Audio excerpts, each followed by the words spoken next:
మధ్య వందనాలు అంకుల్. ప్రార్థన చేస్తున్నాం. ఉమ్, ప్రేమగల మా ప్రియ ప్రభువా, మహాపరిశుద్ధమైన మా తండ్రి, శాశ్వతమైన ప్రేమతో మమ్మల్ని ప్రేమిస్తున్న ప్రేమ స్వరూపి, ఈ ఉదయకాలమున మేము స్తుతిస్తున్నాము, స్తోత్రిస్తున్నాం. కరుణా సంపన్నుడా, గత రాత్రి మీరిచ్చిన విశ్రాంతి, ఆరోగ్యం, ఆయుష్ను బట్టి మీకు స్తోత్రములు. ప్రాతకాల వేళ 4515వ రోజున మేము ఇలాగున్న మార్నింగ్ కాన్ఫరెన్స్ లో చేరి రావడానికి మీరు చూపిన మహాకృపను బట్టి మీకు స్తోత్రములు చెల్లిస్తున్నాం. కరుణా సంపన్ను నడిపిస్తున్నటువంటి మా ప్రియులు పాలు శ్రీరామలంకులను బట్టి మీ స్తుతులు స్తోత్రములు చెల్లిస్తూ ఉన్నాం. సరే వాక్యం అందించడానికి సిద్ధంగా ఉన్న మా ప్రియులు పెద్దలు దేవదానం గారిని బట్టి మీకు స్తుతులు స్తోత్రం చెల్లిస్తున్నాం. కరుణా సంపన్నుడా, ఈ కూడికి యావత్తు మీరే జరిగించి మహిమ ఘనత ప్రభావములు పొందురని, మీ దాసం ద్వారా అందించే ప్రతి మాటను మా హృదయాల్లో పదిలపరచుదురని, మా ప్రాణప్రింట యేసుక్రీస్తు పరిశుద్ధనామమున స్తుతించి స్తోత్రించి ఈ కూడికను ప్రారంభించుకుంటున్నాం. పరలోకమందున మా పరమ తండ్రి, ఆమేన్. ఆమేన్. ఆమేన్. మనవరు బ్రదర్కి యేసుక్రీస్తు వందనాలు తెలుస్తున్నాం. వందనాలు వందనాలు సమీర్ బ్రదర్, వందనాలు. పాట పాడండి. అన్న వందనాలు. ఉమ్. సరిగమ పదని సరాగాలతో విగసదయుని వేడుమాం. సరిగమ పదని సరాగాలతో విగసదయుని వేడుమాం. ఓ మనసాం విగసదయుని వేడుమా. విగసదయుని వేడుమాం. ఓ మనసాం విగసదయుని వేడుమా. విగసదయుని వేడుమాం. సరిగమ పదనిస రాగాలతో విగసదయుని వేడుమాం. రేయి పగలు నజరేయుడేసుని ఉజ్జీవగానాలతో, రేయి పగలు నజరేయుడేసుని ఉజ్జీవగానాలతో, ఉజ్జగములను మరచి ఉజ్జీవగానాలతో, ఉజ్జగములను మరచి ఉజ్జీవగానాలతో విగసదయుని వేడుమా. విగసదయుని వేడుమా. విగసదయుని వేడుమా. విగసదయుని వేడుమా. సరిగమ పదనిస రాగాలతో విగసదయుని వేడుమా. మాయలోకము నందు నీవు సొంత గేయాలు మరచి, మాయలోకము నందు నీవు సొంత గేయాలు మరచి, సజ్జనుడవుగా నీవు ధ్యేయాన్ని గుర్తించుమా. సజ్జనుడవు నీవు ధ్యేయాన్ని గుర్తించుమా. విగసదయుని వేడుమా. విగసదయుని వేడుమా. విగసదయుని వేడుమా. విగసదయుని వేడుమా. సరిగమ పదనిస రాగాలతో విగసదయుని వేడుమా.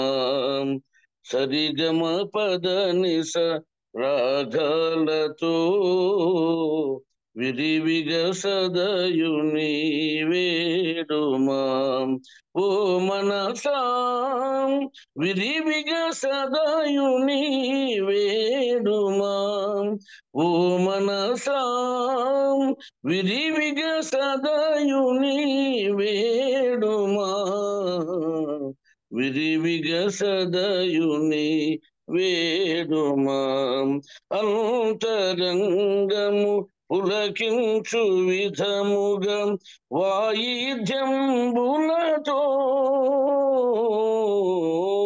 అంతరంగము పులకించు విధముగా వాయిద్యంబులతో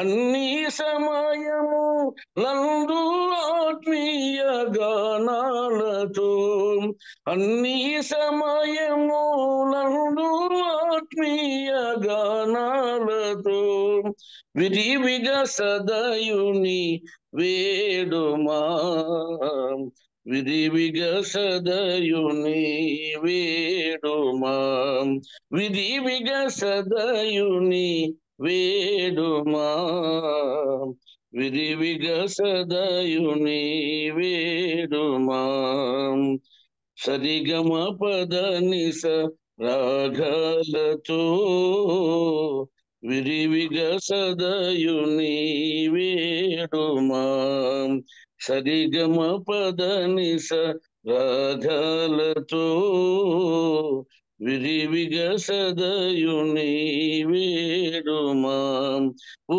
మనసా విరివిగా సదయుని వేడుమా ఓ మనసా విరివిగా సదయుని వేడుమా విరివిగా సదయుని వేడుమా సరిగమ పద నిస రాగాలతో విరివిగా సదయుని వేడుమా సరిగమ పద నిస రాగాలతో విరివిగా సదయుని వేడుమా అన్న వందనాలు.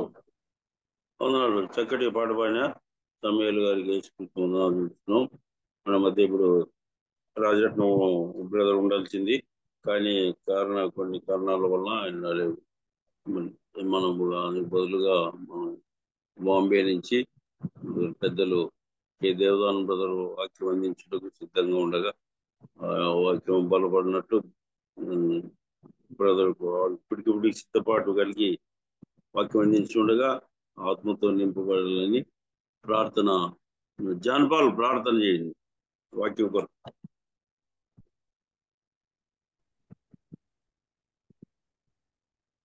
జాన్పాల్.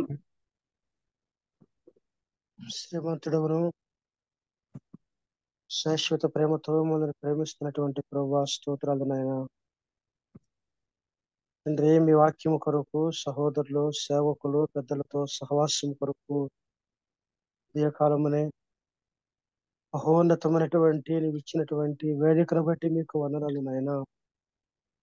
నేటి వరకు ఈ పరిచర్య ఈ సహవాసం ఆశ్చర్యకరమైన రీతిలో నువ్వు కొనసాగింప చేస్తున్న నీ కృపను జ్ఞాపకం చేసుకుంటున్నావు నాయన. మరి ప్రత్యేకించి ప్రభువా తండ్రి, మరి పెద్దలు దేవదానం అంకులు గారు మీ పక్షముగా మీ మాటల నిమిత్తం నిలబడబోతూ ఉండగా మీ కనికరము మీ కృప తోడుగా ఉంచి మీ దాసుని మీరు ఆదుకొనమని ప్రార్థిస్తా ఉన్నాం. ఎంతో వృద్ధాప్యములో ఉన్నారు. ముందున్నటువంటి దినాలన్నిటిలో తగినటువంటి ఆరోగ్యం కొరకు ప్రార్థిస్తూ మీ వాక్యము కొరకు మీ సహాయం కొరకు ఎదురు చూస్తూ ప్రార్థించి ప్రారంభిస్తున్నాము తండ్రి. ఆమేన్. ఆమేన్. ప్రార్థించిన జాన్పాల్ గారికి మన మధ్య పెద్దలు దేవదానం బ్రదర్ బాంబే నుంచి వాక్యం అందించుండగా శ్రద్ధతో విందాము. అందరూ మీట్లో ఉండి. వందనాలు బ్రదర్, దేవదానం బ్రదర్. వందనాలన్నా. వదిలించండి, మీకు టైం తెలుసు కాబట్టి. దేవునికి స్తోత్రములు. ప్రభువైన యేసుక్రీస్తు నామములో చేరి వచ్చిన దైవజనులకును పెద్దలకు పరిచారకులకు పరిశుద్ధులైన సహోదర సహోదరులకి అందరికీ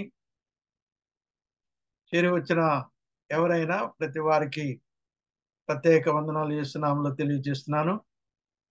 దేవుని మహాకృపను బట్టి గత దినాలు ఆయన కృపలో మనల్ని భద్రపరిచి రాత్రంతా కనికరించి సుఖనిద్రను దయచేసి ఉదయకాలం నా చురుకైన మెలకు దయచేసి సజీవుల నుంచి ఆయన పాదశంలో ఈ రీతిగా మనమందరము ఆయన కృపలతో నింపడానికి, ఆయన అనుదిన వాక్య ధ్యానాలు ధ్యానించడానికి మనకు ఇన్ని దినాలుగా 4516 దినాలు కాపాడి ఈ దినమును కూడా మనల్ని ఆయన సన్నిధిలో ఉంచిన దేవాతి దేవునికి ఎంతో వందనస్తులు. నిర్విరాముగా నడిపిస్తున్న దైవజనులైన బర్నబాసన్ గారికి వందనాలు. ఈ సమయము మరి దైవజనులు ఎస్ రాజరత్నం గారు ఉన్నారు కానీ పరిస్థితుల ప్రభావం వల్ల రాలేకపోయారు. అందును బట్టి దేవుడు బర్నబాసన్ గారి ద్వారా నా పేరు నిర్ణయించారు. కాబట్టి ఈ ఉదయకాలమున కొన్ని మాటలు దైవ గ్రంథం నుండి చూసుకున్నాం. పరిశుద్ధ గ్రంథము నుండి లూకాసు వార్త 10వ అధ్యాయము 40వ వచనం. లూకాసు వార్త 10వ అధ్యాయము 40వ వచనం. The book of Luke chapter 10 and verse 40. Martha విస్తారమైన పని పెట్టుకున్నట్టు చేత తొందరపడి ఆయన యొద్దకు వచ్చి, ప్రభువా, నేను ఒంటరిగా పని చేయుటకు నా సహోదరి నన్ను విడిచిపెట్టినందున నీకు చింత లేదా? నాకు సహాయం చేయమని ఆమెతో చెప్పమని.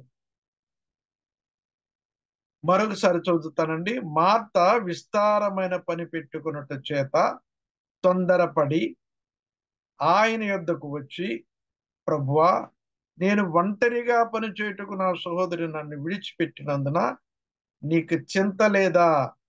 నాకు సహాయం చేయమని ఆమెతో చెప్పమని. ప్రభు సహాయం కోసం చిన్న ప్రార్థన నేను కూడా చేస్తానండి. ప్రేమామయుడు అని మా తండ్రి, పరిశుద్ధుడు అయిన మా దేవ, మహోన్నతుడా, మీ పవిత్రమైన ఘనమైన నామమునకు వందనాలు, స్తుతులు, స్తోత్రాలయ్యా. చదివిన భాగాన్ని విరిచి వడ్డించి ఈ మాటల ద్వారా మా జీవితాల్లో మేలు, ఆశీర్వాదము, ఆదరణ, నెమ్మది, సంతోషం, సమాధానం దయచేసి మేము పొందమని ప్రార్థిస్తున్నాం.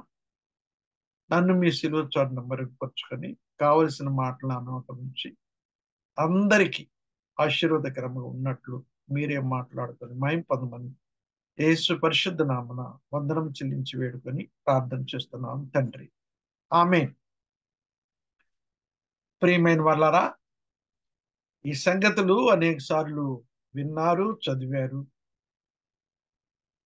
అయినప్పటికీ ఒక్కొక్కరి ద్వారా ఒక్కొక్క విషయంలో ఒక్కొక్క కోణంలో దేవుడు మనతో మాట్లాడుతూ ఉంటాడు. కాబట్టి ఈ దినమున పరిశుద్ధాత్ముడు మనతో ఏ రీతిగా మాట్లాడుతున్నాడో మనం గమనిద్దాం. ఈ లూకాసు వార్త 10వ అధ్యాయం 40వ వచనంలో మార్త గారు కనపడుతున్నారు. ఈ సంగతులు అందరికీ తెలుసు. మరియా, మార్త, లాజరస్ వారు బేతనీ గ్రామంలో ఉండేవారు. ఇక్కడ యేసు ప్రభు తరచుగా ఆ ఇంటికి వస్తూ వెళ్తూ ఉండేవాడు. అసలు ఆ మార్గాన్ని వెళ్ళేటప్పుడంట వాళ్ళని దర్శించకుండా వెళ్ళరట. దేవుని మహాకృపను బట్టి 2016లోను 2017లోను వరుసగా 2 సార్లు అక్కడికి వెళ్ళటం జరిగింది. నేను కూడా వెళ్ళటానికి దర్శించడానికి కృప చూపాడు దేవుడు. వారి ఇల్లు లేదు కానీ అక్కడ దేవుని మందిరాన్ని కట్టారు. లాజరస్ సమాధిని కూడా చూడగలిగారు. అయితే ఇక్కడ మార్త గారు విస్తారమైన పని పెట్టుకొనుట చేత అనే మాటలోనే మనకు కనపడుతుంది. మార్త గారు విస్తారమైన పని పెట్టుకుంది. అందుని బట్టి ఆమె చింతపడుతుంది. ఆమె చింతపడుతూ ఇంకా దేవుణ్ణి కూడా ఒక విధంగా బ్లేమ్ చేసినట్టు, నిందించినట్టుగా, నా సహోదరుని నన్ను విడిచిపెట్టినందుకు నీకు చింత లేదా అంటుంది. ఆమె చింతపడుతుంది, చింతిస్తుంది.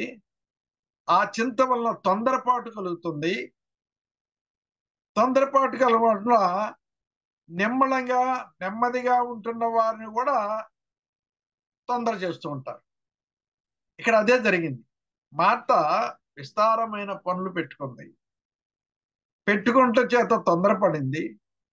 ఆయన యొద్దకు వచ్చి, అంటే ప్రభువు యొద్దకు వచ్చి, యేసయ్య దగ్గరికి వచ్చి, ప్రభువా, నేను ఒంటరిగా పనిచేయటకు నా సహోదరుడు నన్ను విడిచిపెట్టినందున నీకు చింత లేదా, నాకు సహాయం చేయమని ఆమెతో చెప్పినాను. కాబట్టి కొన్నిసార్లు పని లేకపోయినా పని పెట్టుకుంటారు కొంతమంది, దానివల్ల చిక్కులు తెచ్చుకుంటారు. పని తెచ్చి పెట్టుకోవటం, దానివల్ల చింతించటం, అది ఎంత చింత అంటే కొంతమంది భరించలేని రీతిగా చింతపడుతూ ఉంటారు. ఒకడు గొంతు నులిమి వేస్తే అలాగే టెన్షన్ తీసుకొని బాధపడతారు, అంతగా చింతిస్తారు. కొంతమంది వరి ఎలా ఉంటుందంటే అన్రెస్ట్, అశాంతిగా ఫీల్ అవుతారు. ఇక చాలా జాగ్రత్తగా ఉండాలన్నమాట. ఇక్కడ సాతాను చేసే పనులు ఇవన్నీ. మానవుడు కాదు, మానవుడు, పరిశుద్ధులైన మానవులు, మరి విశేషంగా పరిశుద్ధులైన దేవుని పిల్లలు నెమ్మదిగా ఉండటం వాడికి ఇష్టం ఉండదు, సంతోషంగా ఉండటం ఇష్టం ఉండదు, సుఖముగా ఉండటం ఇష్టం ఉండదు.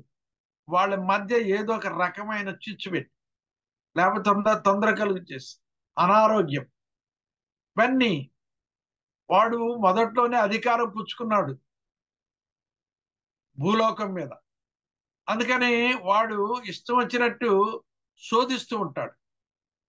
శోధించే విషయాలు తెలుసు కదా, శరీరాశ, నేత్రాశ, జీవడంబములు. వాటి మూడు ద్వారా మానవుల్ని, ఆదామవ్వల్ని ముందు శోధించాడు. అదే ప్రయోగాన్ని ప్రభు అయిన యేసు మీద కూడా శోధించడానికి మొదలుపెట్టాడు. ఆ మూడు ముందుకు తీసుకొచ్చి, శరీరాశ, నేత్రాశ, జీవడం, వాడికి ఇవి పెద్ద ఆయుధాలు అన్నమాట. కాబట్టి ఇక్కడ మరియా, మార్త, లాజరస్ ఉండే ఆ గ్రామంలో ప్రభు వచ్చినప్పుడు దేవుని కొరకు పరామరిక చేస్తుంది మంచిదే, పరిచర్య చేస్తుంది మంచిదే. అసలు దేవుణ్ణి కూడా అక్కడ చేర్చుకుంది ఆమె. మంచి విషయాలు చాలా ఉంది, ఆ సంగతులు ఇప్పుడు చెప్పట్లేదు. కానీ ఆమె తొందరపడటం, చింతించడం గురించి మనం కొన్ని పాఠాలు నేర్చుకుంది. ఇదంతా కూడా సాతాను ఏం చేస్తాడంటే చింతను తీసుకొచ్చి దేవుని నుండి దూరం చేయటానికి చేసే పన్నాగాలు. నీ జీవితంలో, నా జీవితంలో ఆలోచిస్తే, కుటుంబ జీవితంలో ఆలోచిస్తే, ఇరుగు పొరుగు వారి జీవితంలో ఆలోచిస్తే, సంఘం విషయం ఆలోచిస్తే, ఇవన్నీ మన డ్రాబ్యాక్స్ మనకు కనపడుతూ ఉంటాయి. ఎక్కడ మనము సరిగా ఉన్నాము, సరిగా లేము, ఎక్కడ పడిపోయాం, ఎక్కడ తిరిగి లేచాం అనే సంగతులు మనకు తెలుస్తూ ఉంటాయి. ఏ విషయాల్లో మనం నలిగిపోతున్నాము అనేది కూడా మనకు తెలుసు. కాబట్టి ఆయనైతే మనకు చింత లేకుండా మీ చింత యావత్తు నా మీద వేయమని చెప్పి అన్నాడు. అది 1 పీటర్ 5:7 పేతురు రాసిన మొదటి పత్రిక 5వ అధ్యాయం 7వ వచనంలో చక్కని మాట ఉంది. ఆయన మిమ్మును గూర్చి చింతించుచున్నాడు గనుక మీ చింత యావత్తు ఆయన మీద వేడి. ఆ మాట మనం మర్చిపోతూ ఉంటాం. చింత యావత్తు మన మీద వేసుకుంటాం, మనమేదో భరిస్తున్నట్టుగా, దాన్ని మనం తొలగించుకుంటాము అన్నట్టుగా ఆ చింత మన మీద వేసుకుంటాం. ఆ చింత ఇంకా భారం అయిపోతా ఉంటది, బరువుగా ఉంటది, భరించలేని రీతిగా ఉంటుంది. కాబట్టి ఆయన చెప్తున్నాడు, డైరెక్ట్ గా చెప్తున్నాడు. ఆయన అన్నాడు, మిమ్మును గూర్చి చింతించున్నాడు గనుక మీ చింత యావత్తు ఆయన మీద వేడి అని పేతురు పత్రికలో మనం చూస్తున్నప్పుడు ఆ మాటలు మనం తీసుకొని మన చింత ఆయన మీద వేయాలి. Casting all your care upon him for he careth for you. కాబట్టి మన చింత, మన బాధ, మన కష్టము, మన సమస్య ఏదైనా సరే అది చింత కింద వస్తుంది కాబట్టి, మళ్ళీ బాధిస్తాయి కాబట్టి ఆ చింత యావత్తు ప్రభువు మీద మనం వేయాలి.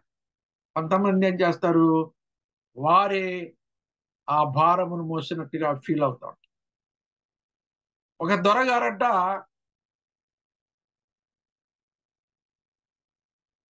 ఒక కారు లాంటిది వాళ్ళు ఉపయోగిస్తారు, వ్యాన్లు వెనక బాడీ ఉంటుంది, అలాంటి దానిలో వెళ్తున్నాడు. వెళ్తుంటే మంచి మిట్ట మధ్యాహ్నం తప్పుడు ఎండాకాలం ఒక వృద్ధుడు ముసలివాడు కట్టెల మోపు నెత్తి మీద పెట్టుకొని నడుస్తూ వెళ్తున్నాడు. ఆ దొరగారు వెళ్తూ కారులో ఉండి అతను చూసినప్పుడు జాలేసింది. అయ్యో ముసలివాడు, ఎండ, కట్టెల మోపు ఉంది, భారంతో వెళ్తున్నాడు, ఈ భారం కొంత దూరమైనా మనం తొలగించవచ్చు కదా అనుకొని కారు ఆపి ఆ ముసలివాడిని అక్కడ ఎక్కమన్నాడు. వ్యాన్లో ఎక్కమంటే సరే ఎక్కాడు. ఆ దొరగారు ముందుకి నడిపిస్తున్నాడు, ఈయన బాడీలో కూర్చున్నాడు. కొంత దూరం వెళ్ళిన తర్వాత చూస్తే ఆ ముసలివాడంట ఆ కట్టెల మోపుని నెత్తి మీద పెట్టుకొని ఉన్నాడంట. లోపల కూర్చున్నాడు, కట్టెల మోపు నెత్తి మీద పెట్టుకున్నాడు. ఆయన చాలా జాడి పడ్డాడు, ఏంటి ఇలాగే చేశాడని. కారు ఆపి అడిగితే, అయ్యా నన్నే మోసుకెళ్తున్నావు కదా, ఈ కట్టెల మోపును కూడా ఎలాగా అని చెప్పి ఆ భారం నీకెందుకంటే నా మీద పెట్టుకున్నానయ్యా. అలాగ కొన్నిసార్లు మనం పిచ్చి పనులు చేస్తూ ఉంటాం. ఆయన చక్కగా స్థానం ఇచ్చాడు, మంచిగా చక్కగా సుఖంగా తీసుకెళ్ళాలి అనే ఉద్దేశంతో అలా కాకుండా తన బరువు తాను మీద పెట్టుకుని మోస్తున్నాడు. మనం కూడా కొన్నిసార్లు అలాగా అమాయకంగా మన బరువును మనం మోస్తూ ఉంటాం. అయితే అలాగ మోయటం వలన ఎన్ని కష్టాలు నష్టాలు ఉంటాయో తెలుసా? చింత వలన నష్టాలు, హై బ్లడ్ ప్రెషర్ ఉంటుంది. చింత వలన బీపీ చాలా పెరిగిపోతుంది. అనవసరమైన చింత పెట్టుకుని బీపీలు పెంచుకోకూడదు. రెండవది ఇన్సోమ్నియా, స్లీప్లెస్నెస్, నిద్ర పట్టకుండా చేస్తుంది చింత.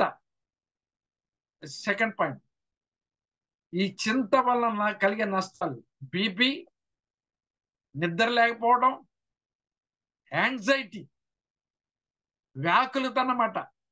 చాలా వర్రీ అవుతూ ఉంటారు. ఈ వరి వలన, ఈ చింత వలన ఇమ్యూనిటీ సిస్టమ్, వ్యాధి నిరోధక శక్తి ఉందే లాస్ అవుతూ ఉంటుంది 1 by 1. మన డాక్టర్ మనోహర్ గారు ఉన్నారు ఇక్కడ, ఆయనకి అన్ని తెలుసు. నాలుగవది నెగటివ్ థాట్స్ వస్తాయి, మంచి థాట్స్ రావు. వ్యతిరేకమైన, అంటే మన మేలు కలిగించేది కాకుండా కీడు కలిగించే విధానంలో నెగటివ్ థాట్స్ కలిగి ఉంటాం. ఐదవది స్పిరిచువల్ గా కూడా చూస్తే ప్రేయర్ కూడా చేయలేకపోతాం. చింతుంటే ఆ చింత భారంతో మనం సొక్కిపోయి పడుకున్నట్టుగా అయిపోతాం. ప్రార్థన చేసే ఆ లక్షణం కూడా మనలో కనపడదు, దూరం చేస్తూ ఉంటాం. ఆరవది భయం. చింత వలన భయం ఉంటుంది. అయ్యో నేను ఎలాగు, నా భార్య ఎలాగు, నా పిల్లలు ఎలాగు, అదేలాగు ఇదేలాగు అని చెప్పి చింతపడతాం. చివరికి దేవుని మీద కూడా నమ్మకం పోయింది, అపనమ్మిక ఏర్పడింది. ఈ చింత ఎన్ని మార్గాలకి దూరం చేస్తుందో చూడండి. కాబట్టి మన జీవితాల్లో చింతపట్టు వలన నష్టాలే కానీ మేలు కలగదు. కాబట్టి చింత యావత్తు యేసయ్య మీద మనం వెయ్యాలి.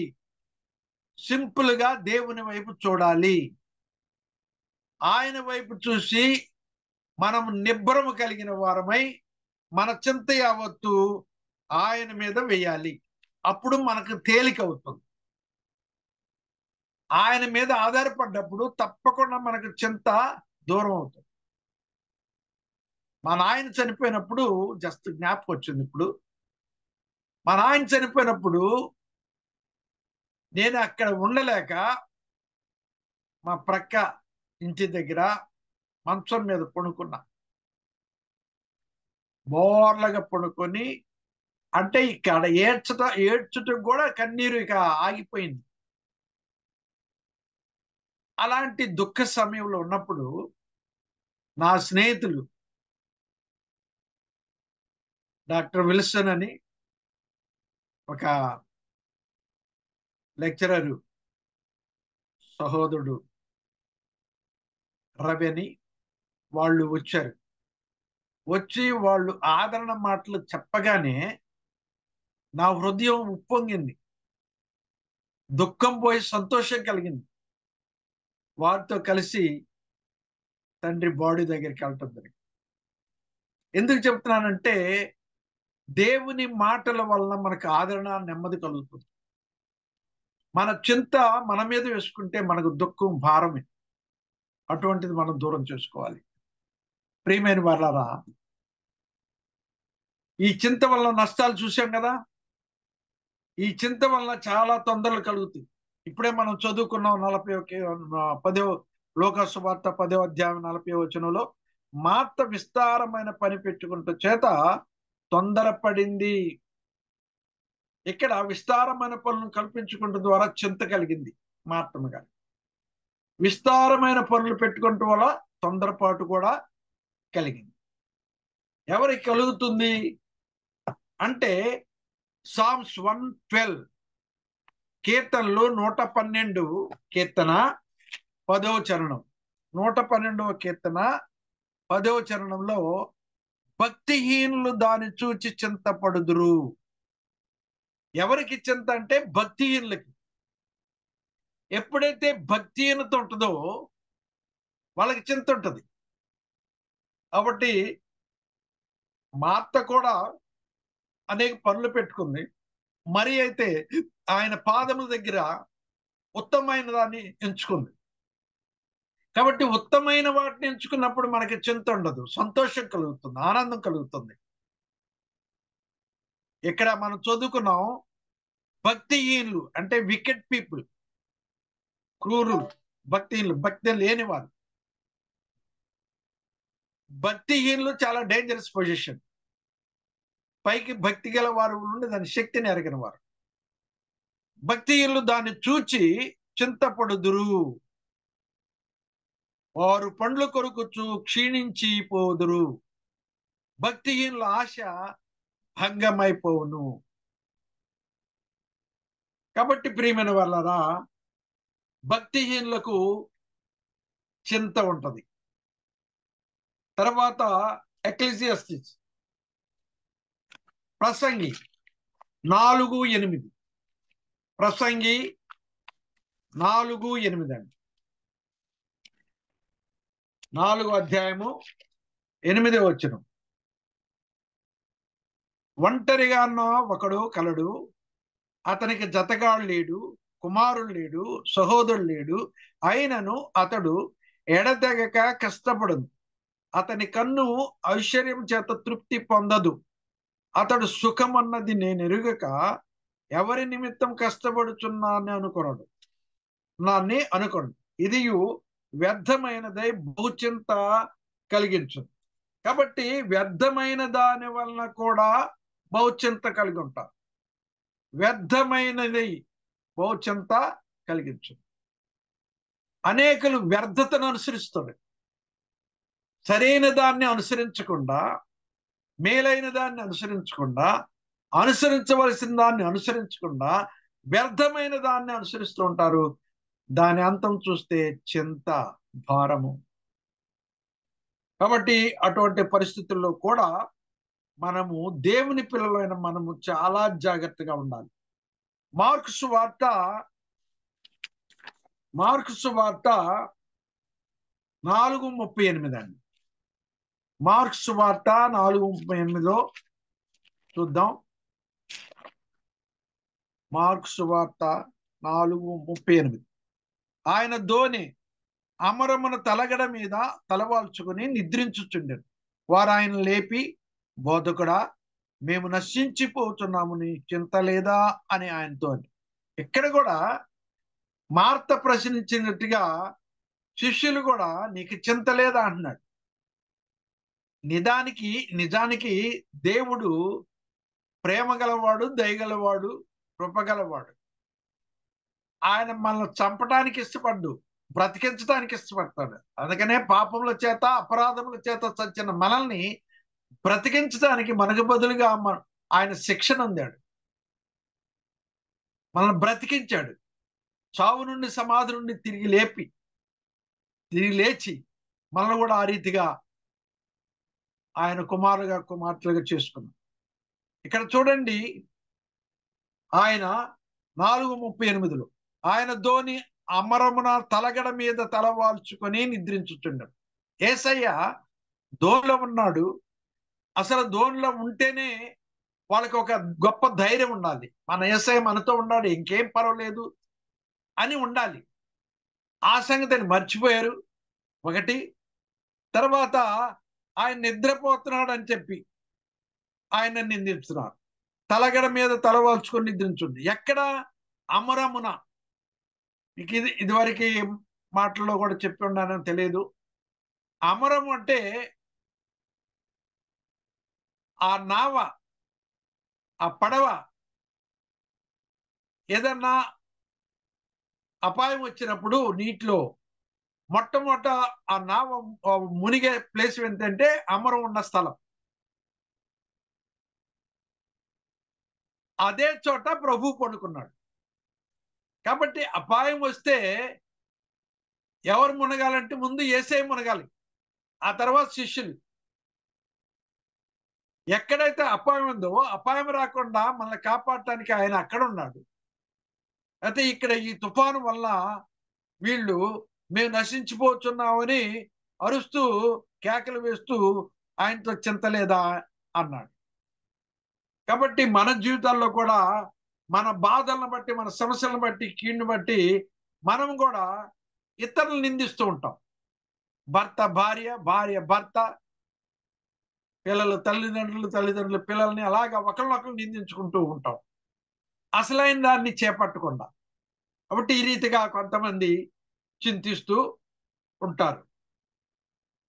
అయితే అక్కడేమన్నాడు యేసు ప్రభు 40లో, అప్పుడు ఆయన మీరెందుకు భయపడుచున్నారు, మీరింక నమ్మిక లేక ఉన్నారా అని వారితో చెప్తున్నాడు. కాబట్టి అనేక సార్లు నమ్మిక లేకపోవటం వల్ల, అపనమ్మకం వల్ల మనము చింతిస్తూ ఉంటాం. కాబట్టి చింత వల్ల మనకు భయం కలుగుతుంది. అదే రీతిగా ఆ శిష్యులు ఇక్కడ భయపడిపోయి అల్లాడిపోయి నీకు చింత లేదా ప్రభువా అన్నారు. కాబట్టి ప్రియమైన వాళ్ళారా, మన జీవితంలో కూడా ఏదన్నా ఇటువంటి తొందరలు కలిగినప్పుడు దేవుని వైపు మనం చూడాలి, కానీ నిందించే వారంగా మనం ఉండకూడదు. అలాగూ 5వ పాయింట్ ఏంటంటే, మొదటిది విస్తారమైన పనులు కల్పించుకోవడం ద్వారా చింత. రెండవది భక్తిహీనులు చింతపడుతూ ఉంటారు, భక్తిహీనత వల్ల. మూడవది వ్యర్థమైన దాని వల్ల చింతపడుతూ ఉంటారు. నాలుగవది మరి అపనమ్మకం వలన చింత. 5వది 1 కొరింథియన్స్ 7:33, కొరింథీయులకు రాసిన మొదటి పత్రిక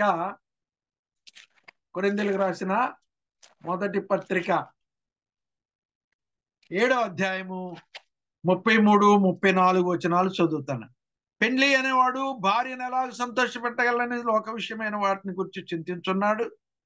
అటువలనే పెండ్లి కాని స్త్రీయు కన్యకయు తాము శరీరమందును ఆత్మయందును పవిత్రురాండ్రై ఉండుటకు ప్రభు విషయమైన కార్యముల గురించి చింతించుందురు గాని పెండ్లి అయినది భర్తను ఎలాగ సంతోషపెట్టగలని లోక విషయమైన వాటిని గురించి చింతించు.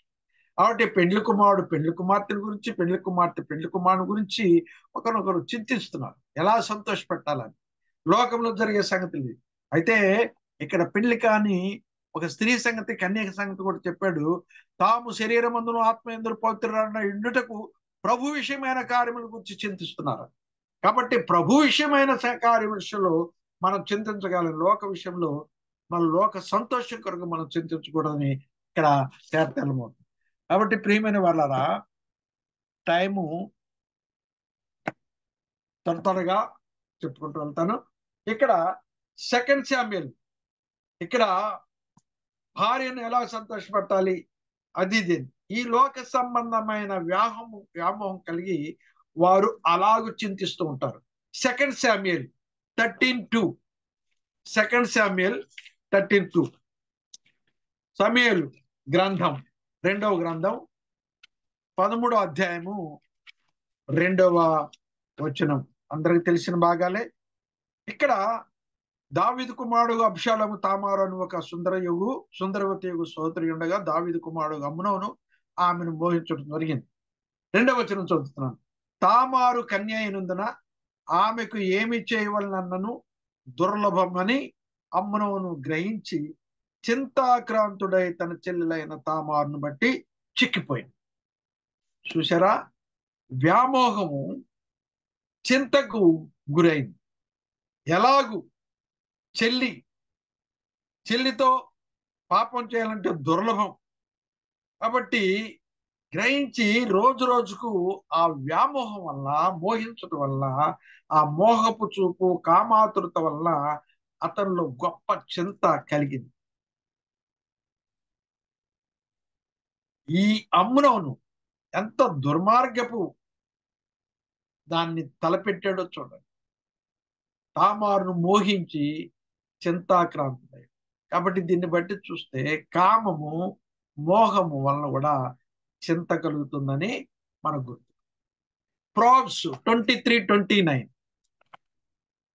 సామెతల గ్రంథము 23వ అధ్యాయము 29-30 వచనాలు చూద్దాం. ఎవరికి శ్రమ, ఎవరికి దుఃఖం, ఎవరికి జగడములు, ఎవరికి చింత, ఎవరికి హేతువు లేని గాయములు, ఎవరికి మంద దృష్టి. ద్రాక్ష రసంతో ప్రొద్దుబుచ్చు వారికే కదా, కలిపిన ద్రాక్ష రసం రుచి చూడ చేరువారికే కదా అంటున్నారు. ఎవరికి ఇక్కడ చింత కలిగింది? ద్రాక్ష రసంతో ప్రొద్దుపుచ్చు వారికి చింత. త్రాగుబోతులకి ఎక్కడైనా సంతోషం, నెమ్మది ఉంటుందా? ఎప్పుడు వారికి చింతే. కాబట్టి ప్రియమైన వాళ్ళారా, మనము ఎన్నో రకాలైన చింతలు మనం చూసాం. విస్తారమైన పనుల వల్ల చింత, భక్తిహీనులైన వారికి చింత, వ్యర్థమైన దాన్ని అనుసరించడం వల్ల చింత, ఇంకా అపనమ్మిక వల్ల చింత, వ్యామోహము, మోహపు చూపు, కాముతరత వల్ల చింత, ద్రాక్షారసంతో చింత. ఈ చింతలన్నీ మానవుడు కలిగి తన నెమ్మది లేకుండా బ్రతుకుతున్నాడు. అయితే ప్రభు కృపను బట్టి ప్రభు అయిన యేసుక్రీస్తును మన సొంత రక్షకంగా అంగీకరించాము. ఇటువంటి చింతల నుండి మనం దూరమైనందుకు దేవునికి ఎంతో వందనస్తున్నాం. అయినప్పటికీ కొన్నిసార్లు శిష్యులు మరిచిపోయి నీకు చింత లేదా అని అడిగినట్లు, మార్త నీకు చింత లేదా అని అడిగినట్టు మనం కూడా కొన్నిసార్లు పొరపాట్లు చేస్తాం. ఎందుకంటే చాలా బాధపడతాం. నా భార్యకి ఒకటే మాట చెప్పాను, మనం సణగకూడదు, గొనకూడదు. 2012లో 2012లో పడిపోయినప్పుడు ఎడమ తొడ బోన్ ఎముక 4 ముక్కలైంది. Spinal cord చిట్లింది. దాన్ని బట్టి 2014లోను 2021లోను పెద్ద ఆపరేషన్లు జరిగిపోయింది. మరి అప్పుడు పడినప్పుడు తలకి దెబ్బ తగిలి ప్రాణమే పోయినట్టుకైతే ఏమయ్యేది? అయితే దేవుని కృపను బట్టి ఆ కాలు ఆపరేషన్ చేయబడింది, ప్లేట్ వేయబడింది, చక్కనే నడుస్తుంది. కానీ ఆ నడుము వలన కర్రపోటు పట్టుకొని నడవాల్సి వచ్చింది. నేను ఆమెకు చెప్పాడు, సొణుగులు గొణుగులు మనకొద్దు. ఏంటి ప్రభువా అని చెప్పి మనం క్వశ్చన్ చేయటం కూడా మనం అర్హులం కాదు.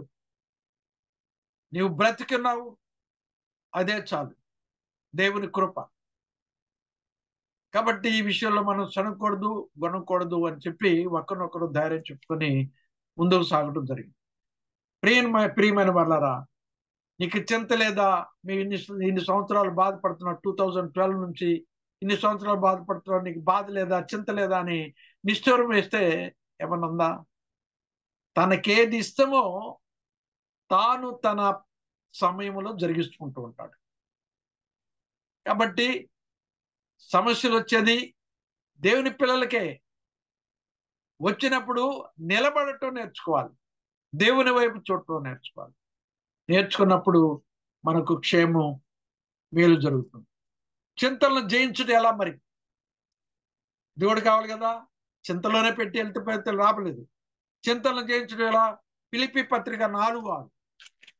ఫిలిప్పీ పత్రిక 4:6.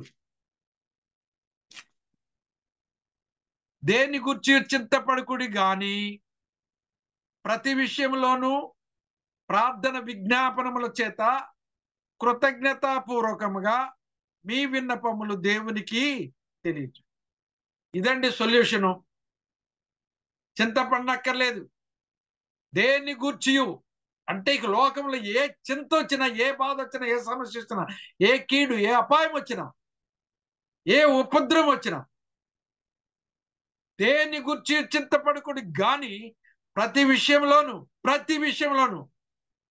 1, 2, 3 అలా కాదు, ప్రతి విషయంలోనూ ప్రార్థన విజ్ఞాపనముల చేత కృతజ్ఞతాపూర్వకముగా మీ విన్నపములు తెలియజేయుడి. కృతజ్ఞతాపూర్వకంగా.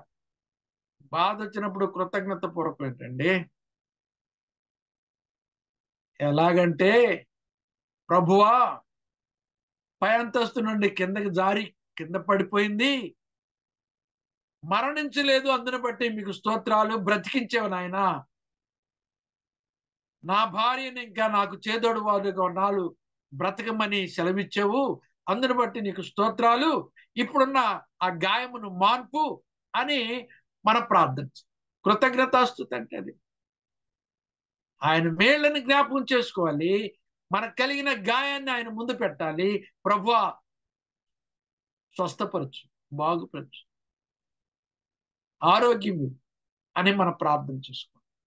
కాబట్టి మనం దేని విషయంలో కూడా చింతపడకుండా ప్రతి విషయంలో ప్రార్థన విజ్ఞాపన చేత కృతజ్ఞతాపూర్వకంగా మన విన్నపములు దేవునికి తెలియజేసే వారంగా మనం ఉండాలి. Second one, Jeremiah 17:8. ఇర్మియా గ్రంథము 17వ అధ్యాయము. ఇర్మియా గ్రంథము 17వ అధ్యాయము 8వ వచనం. వాడు జలముల యొద్ద నాటబడిన చెట్టు వలె నుండును. జలం అంటే మనము ఆత్మీయంగా ఇంకో మాట అర్థం చేసుకుంటే నీరు వాక్యానికి సాదృశ్యంగా ఉంటుంది కదా. వాడు జలముల యొద్ద నాటబడిన చెట్టు వలె నుండును. అది కాలువల ఓరను, దాని వేళ్లు తన్నును, వెట్టగలిగినను దానికి భయపడదు. దాని ఆకు పచ్చగా నుండును, వర్షం లేని సంవత్సరమున చింతనందుదు, కాపు మానదు. కాబట్టి ప్రియమైన వాళ్ళరా, మనము కూడా వాక్యం అనే జలముల యొద్ద నాటబడిన వారం కాబట్టి నీటి కాలువలో ఎవరన్నా నాటబడిన చెట్టు ఫలిస్తూ ఉంటది. వెట్టగలిగిన దానికి అది భయపడిన అవసరంలా, చింతపడిన అవసరంలా. ఆకు పచ్చగానే ఉంటది. వర్షం లేని సంవత్సరం కూడా చింతపడిన అవసరంలా. మనకన్నీ ఆ మాటలు చదువుకున్నట్టు ఒక మాట జ్ఞాపకం వస్తుంది కదా. ఏ మాట? కీర్తనకారుడు రాశాడు చక్కగా. మొదటి కీర్తన 3వ చరణం. అతడు నీటి కాలువలో ఎవరు నాటబడినదై ఆకువాడక తన కాలమందు ఫలమిచ్చు చెట్టు వలె నుండును, అతడు చేయలేదంతయు సఫలమగును. కాబట్టి ప్రియమైన వాళ్ళారా, నీటి కాలువలో ఎవరును నాటబడిన చెట్టు ఎలాగైతే తన కాలం ముందు ఫలమిచ్చు చెట్టు వలె ఉంటారో, అతడు చేయనందుకు సఫలమవుతుందో, ఆ రీతిగా మనం కూడా వాక్యం మీద ఆధారపడినప్పుడు మనలో అవిశ్వాసం రాదు, ఇంకేది రాదు, చింత ఉండదు, చీకు ఉండదు. మన ప్రార్థన విజ్ఞాపనం చేత కృతజ్ఞతపూర్వకంగా మన విన్నపములు ఆయన మీద వేసినప్పుడు మనం ఈ రీతిగా చక్కగా ఫలిస్తూ ఉంటాం. దేవుని వాక్యము, ఈ జలం అంటే దేవుని వాక్యము పరిశుద్ధాత్మ యొక్క నడిపింపు కూడా సూచనగా కనపడుతుంది. ఇంకా 3వది మత్తయి సువార్త 19. మత్తయి సువార్త 10:19 అండి. మత్తయి సువార్త 10:19.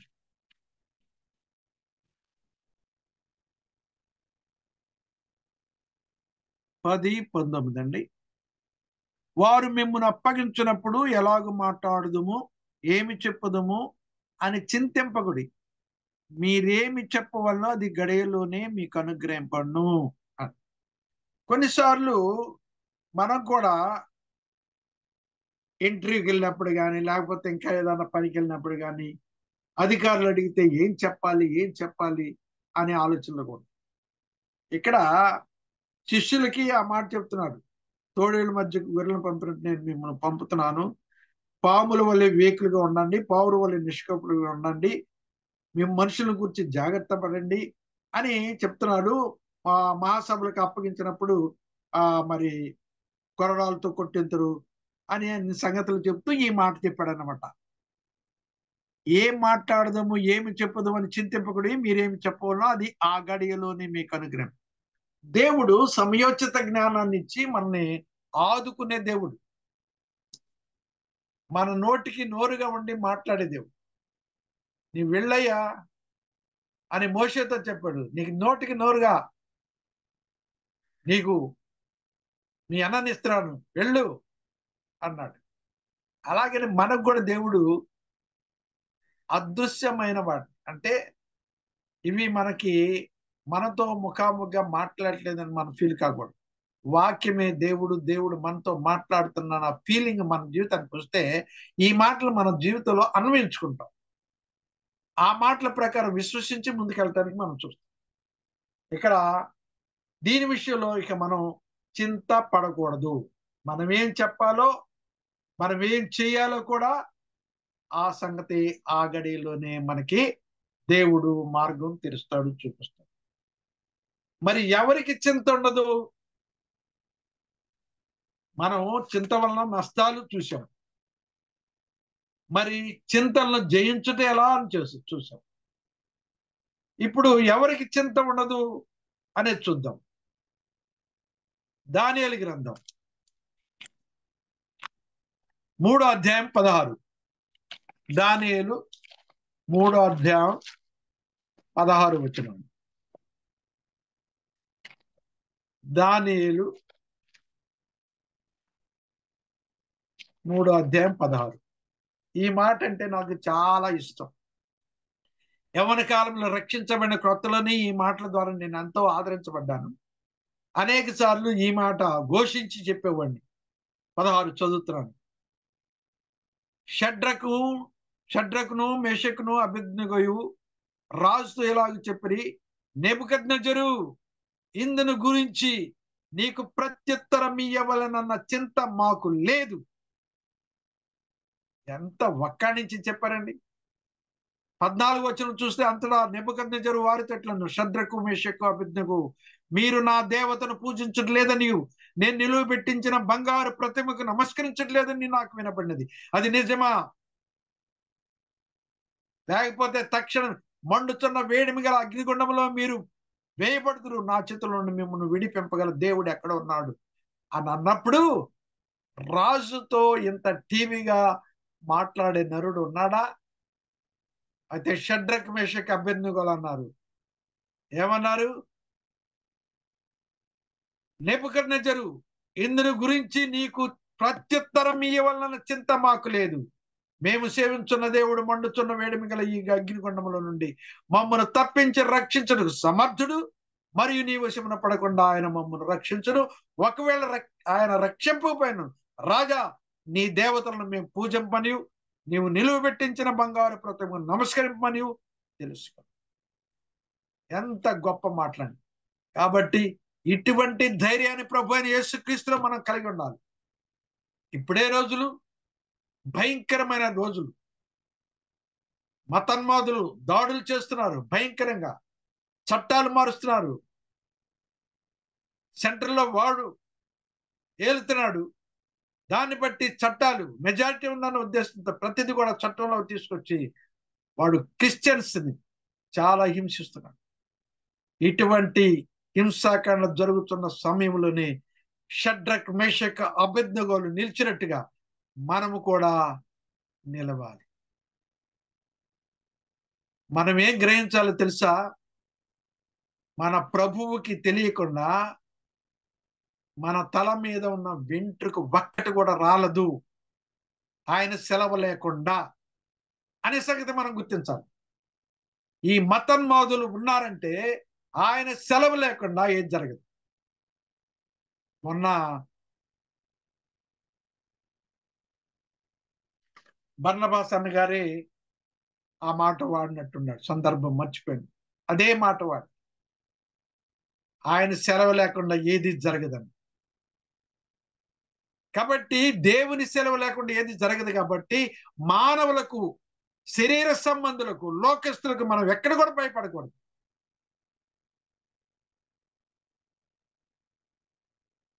యోధా గోత్రపు సింహము, ఆయన పిల్లలమైన మనం కూడా సింహం. రాజులకు రాజు, ప్రభువులకు ప్రభు, ఆయన కుమారులమైన మనం కూడా రాజకుమారులమే. ఈ సంగతి గుర్తించినప్పుడు మనం ఎక్కడ కూడా భయపడం. చింతించని అవసరం లేదు. చింత ఎవరికి ఉండదు? దేవుని నమ్ముకున్న వారికి ఉండదు. ఆ తర్వాత మనం ఏ చింత కలిగి ఉండాలి? ఈ చెప్పి 2-3 మాటలు చెప్పి ముగిస్తాను. ఏ చింత కలిగి ఉండాలి మరి? 2 Corinthians 11:28. 2 Corinthians 11:28. కొరింథీయులకు రాసిన 2వ పత్రిక 11:28. దేవుని పిల్లమైన మనకు చింత ఉండాలి. ఏ చింత కలిగి ఉండాలి? ఇవ్యును గాక సంఘములన్నిటిని గూర్చిన చింతయు కలదు, ఈ భారము దినదినము నాకు కలుగుచున్నది అంటున్నాడు అపోస్తలుడు పౌలు. కొరింథీలో ఉన్న పరిశుద్ధులకు రాస్తూ ఈ మాట పలుకుతున్నాడు. ఇవ్యును గాక సంఘములన్నిటిను గూర్చిన చింతయు కలదు, ఈ భారము దినదినమును నాకు కలుగుచున్నది. ఒక దినము కదండి, దినదినం. మన సంఘముల గురించిన చింత మనకున్నదా? మనం చింత కలిగి ఉండాలి. ఆయన కొరకైన చింత మనం కలిగి ఉండాలి. ఇంకా ఫిలిపియన్స్ 2:20, ఫిలిప్పీలకు రాసిన పత్రిక 2వ అధ్యాయము 20వ వచనం చూస్తే చక్కని మాట ఉందండి. 2:20, మీ క్షేమ విషయమై నిజముగా చింతించువాడు అతన్ని వంటి వాడెవడును నా యొద్ద లేడు అంటున్నాడు. ఇక్కడ తిమోతిని గురించి రాస్తూ ఆ మాట పలుకు, మీ క్షేమ విషయమై. దేవుని పిల్లమైన మనము సహోదరుల విషయంలో మనము వారి క్షేమ విషయంలో చింత కలిగి ఉండాలి. వారి క్షేమ విషయంలో కాకుండా వేరే విషయంలో చింతిస్తుంటాం. అలా కాదు, ఇతరుల క్షేమ విషయం మనం నిజముగా చింతించేవాడుగా ఉన్నాడు. ఈయన నిజముగా మనం కూడా చింతించేవారు ఉండాలి. అతని వంటి వాడెవడు నా యొద్ద లేడు అంటే ఎంత గొప్ప సాక్షి. మన జీవితంలో కూడా క్షేమ విషయమైన చింత మనం కలిగి ఉండాలి, తిమోతి కలిగినట్టు. అక్కడే 2:21లో మనం చూస్తే, కిందకు వస్తే, అందరూ తమ సొంత కార్యములను చూస్తున్నారు గాని యేసుక్రీస్తు కార్యములను చూడరు. ఇదండి మన చింత. మనకు అది కావాలి, ఇది కావాలి, ఇది కావాలి, అది కావాలి, అది కావాలి, ఇది కావాలని చెప్పి ఇదే చింత. కానీ దేవుని కార్యముల విషయం మాత్రము మనకు చింత లేదు. అందరూ తమ సొంత కార్యములను చూస్తున్నారు కానీ యేసుక్రీస్తు కార్యములను చూడరు. మనము ఆయన సొత్తు అయినాం, ఆయన రక్తంలో కడుగుబడ్డాం, ఆయన పిల్లలుగా చేయబడ్డాం, ఆయన సంఘముగా ఏర్పాటు చేయబడ్డాం. సార్వత్రిక సంఘంలో మనం కూడా చేర్చబడ్డాం. సార్వత్రిక సంఘంలో చేర్చబడిన మనము క్రీస్తు యేసు కలిగిన మనసు మనం కలిగి ఇట్టి కార్యములు చేయుటకు, క్రీస్తు యేసు కార్యములు చేయటానికి మనము వెనుకాడక ముందుకు వెళ్ళాలి. యేసుక్రీస్తు కార్యములు చేయుటకు చింత మనము కలిగి ఉండాలని హెచ్చరించబడుతూ ఈ యొక్క మాటలను ముగిస్తున్నాను. దేవుడి మాటలు దీవించిన గాక. చిన్న ప్రార్థన చేసి అధ్యక్షులైన వారికి అప్పగిస్తాను. ప్రేమామయుడైన మా తండ్రి, అనుకని రీతిలో మీ దాసులు నా పేరు చెప్పి ఉండగా మీ వైపు చూచి మీ మాటలు చెప్పాలని తలంచినప్పుడు నా నోటికి నోరుగుండి మాట్లాడించుకున్న మాటలను బట్టి వందనాలు. ఈ మాటల ద్వారా మా అందరికీ ఆదరణ, నెమ్మది, సంతోషం, సమాధానం కలుగు చేశారని నమ్మి మేము స్తుతిస్తూ చేరి వచ్చిన వారిని అందరిని బట్టి వందనాలు చెల్లిస్తూ యేసు పరిశుద్ధ నామం స్తోత్రం చెల్లించి వేడుకొని ప్రార్థన చేస్తున్నాము తండ్రి. ఆమేన్. వందనాలన్నా. వందనాలు బ్రదర్. మంచి చక్కటి సందేశం అందించిన పెద్దల దేవదానం బ్రదర్కి వందనాలు ఇచ్చడం. చింతన గురించి చాలా చక్కటి సందేశము అప్పటికప్పుడు సిద్ధపాటు కలిగి చేసినాడు. అదే మత్తయి సువార్తలో కానీ ఆకాశ పట్టించుడు అయిపోడుకో వాటిని మీలో ఎవరు చింతించడం అవసరం లేదని, వస్త్రాల గురించి ఆహారం గురించి కనుక చింతన గురించి చాలా చక్కటి సందేశం అందించినాడు. బ్రదర్కు వందనాలు చేస్తూ ఆఖరి ప్రార్థన యేసుదాస్ సిమెంట్ నగర్ యేసుదాస్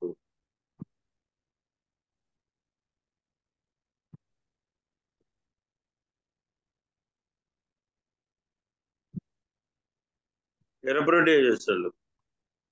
ఎర్రపురెడ్డి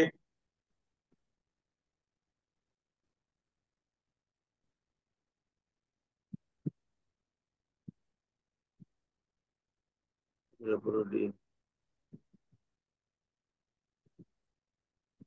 ఒక పేరు చెప్పండి. అంకుల్ నేను బయట ఉన్నా అంకుల్.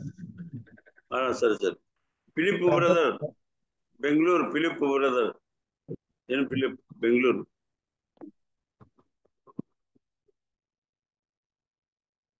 అన్న వందనాలన్నా. వందనాలు బ్రదర్. ప్రార్థన చేయండి బ్రదర్. పరిశుద్ధుడమైన మా తండ్రి, జీవము కలిగిన మా గొప్ప దేవ, మీ కుమారుడు మా రక్షకుడు అయిన యేసుక్రీస్తు నామమును బట్టి మీకు స్తోత్రములైన ఈ ఉదయకాలము మీ పాద సన్నిధిలో మీ వాక్యము వినుటకు మమ్మల్ని మీరు జ్ఞాపకం చేసుకున్నారు. మీకు స్తోత్రములు చెల్లిస్తున్నాం. మీ సన్నిధి గడుపుట ఎంతో ధన్యత, ఆశీర్వాదం.